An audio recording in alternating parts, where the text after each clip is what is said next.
Bular жемқорлор тыйылбайт эч качан. Мал сыяктуу булар, мал. Баары эле кайра эле акырга башын тыга берет, акырга башын тыга берет. Дайым буйрса Садыр Нуркожоевич терең үмүт бар. Коррупционерлерге өлүм жазасын киргизиш керек, урматтуу Садыр Нуркожоевич. Өлүм жазасын киргизиш керек. Өлөсүң деш керек, жейсиңби өлөсүң. Бир-эки жемқорду акырып алып чыгып туруп публично атып салыш керек площадьтанчы. Ана сөөгүн 3 күн таштап коюш керек площадька. Түп эле тыйылат да, түп кан буугандай эле.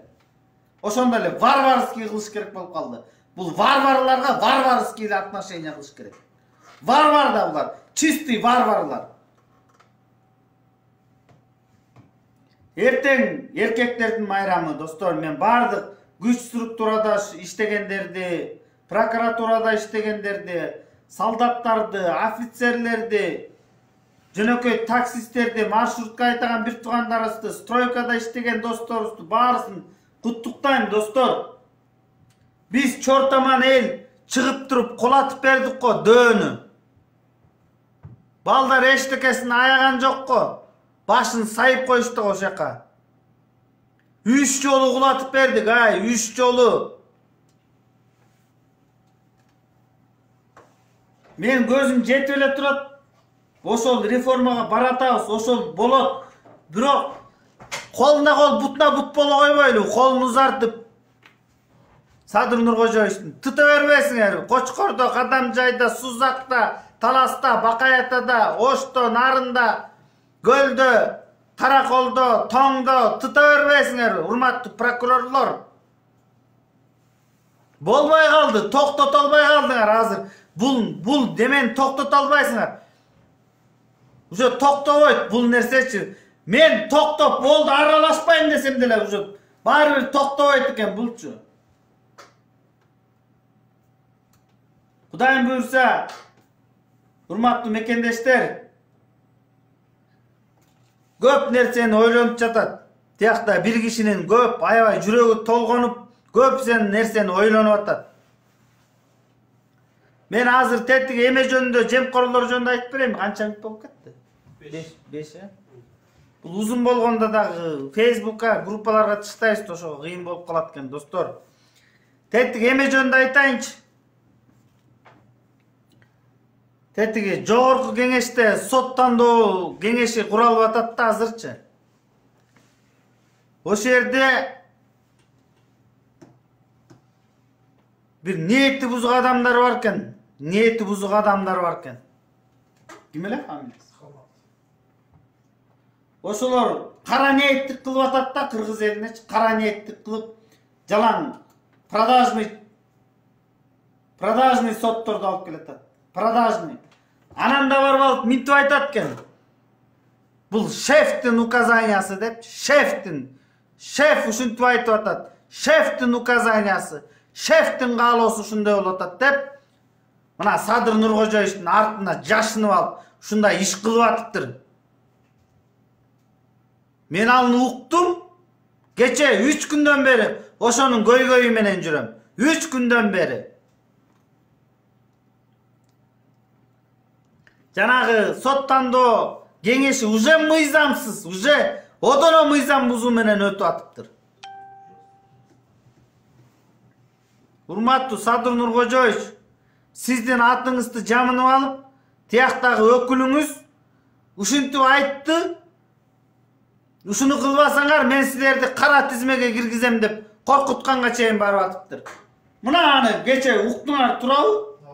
Мына күбөлөр бар, мен калп айтып аткан. Айттыбы чын эле ушинтип, жанагы ким эле? Эженин карындашына. Индира деген карындашыбыз айтты. Депутаттар айтыптыр, силер азыр могу кандидатураны колдобосоңор, анда черный списокко киргизем деп. Аты ким эле? Баратович. Анарбек Баратович. Урматтуу Анарбек Баратович. Мындай тизгинди тартыңыз кичине. Ал эмне кылганыңыз? Биз бияктан сотторду тазалап, ыйманга чакырып бүтөлүп айтсак, уже тияктан верхушкадан бузукулук башталдыбы? Я, Садыр Нуркожоевичтин артына жашынып алып, бул эмне деген жорук? Бул эмне деген подход? Бул эмне деген кыргыз элине мамиле? Не кылып атасыңар аякка кирип алып? Депутаттарды коркутуп, үркүтүүгө алып, сөз менен. Ушундай маалымат келди мага. Ушундай маалымат келди. Тиякта коркутуп, үркүтүүгө алып атат деген.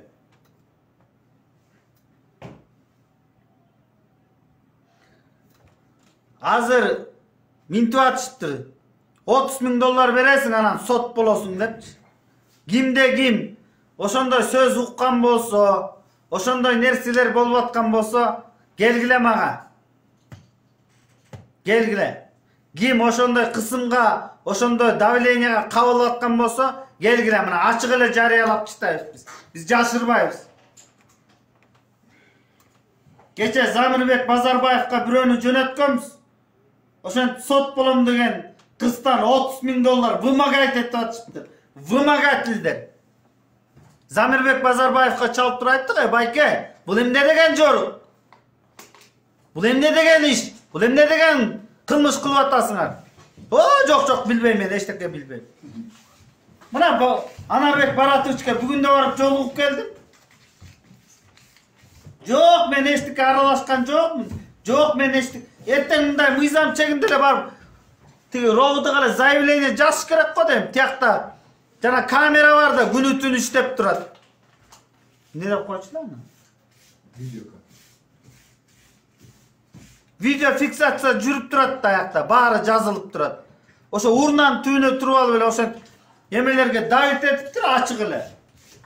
Мына урматтуу Садыр Нуркожоевич ишенип койгон да, кичине бул тармакта иштеген көзөмөлдөйт деп ишенич артса, тигинин кылганы ошол.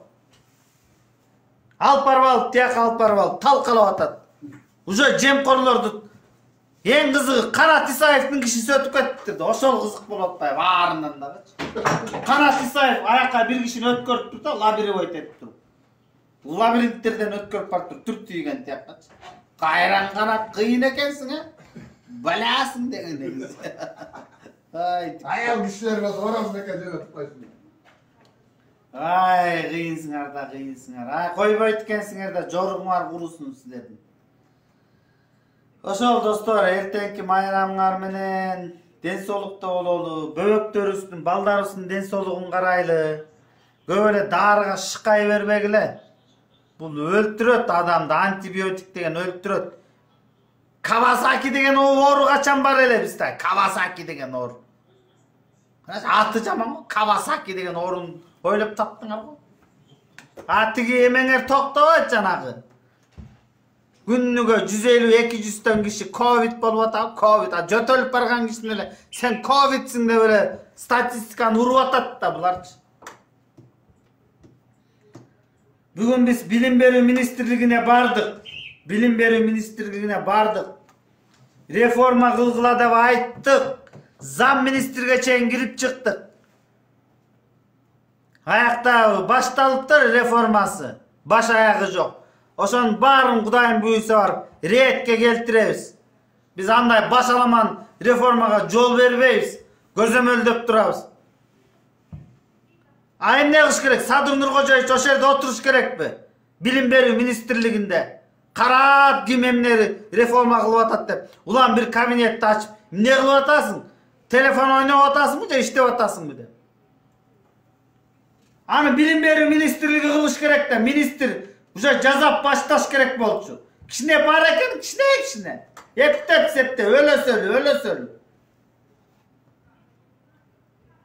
Өлөсөлү болбойт. Чоң кадамдар менен жүгүрүш керек. Реформаны көчтөй.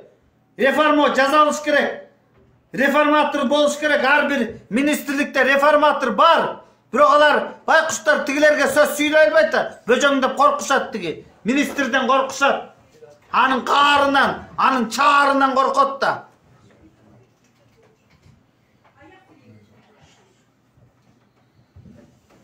Мына мен азыркы кыла турган ишим ошол достор.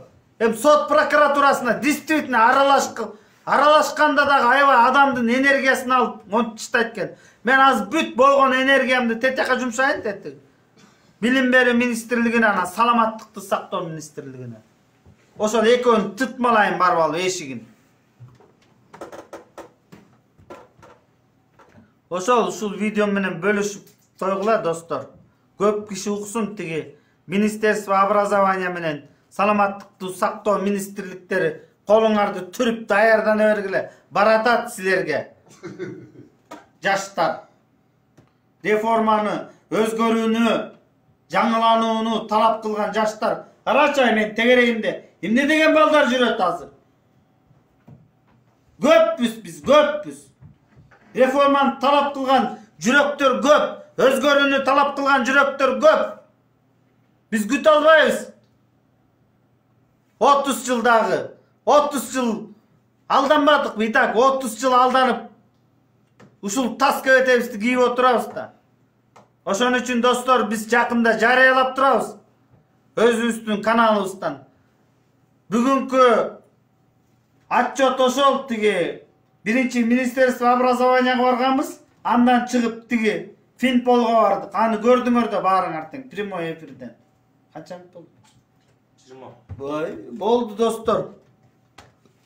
Күнү түнү манас айтсаң да болот да, булардын кылыктары жөнүндө жай. Чиновниктер.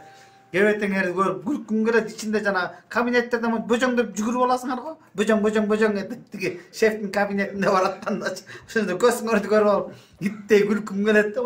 Көзүңөрдү моталып, бир үмүт менен барып же мээримине кабыламбы, же каарына каламбы деп. Ай, чиновниктер. Бир мындай робот сыяктуу болуп калыпсың карайсыңар, чынай. Бүжүң этип кабинетте баскан тып этип. Бак.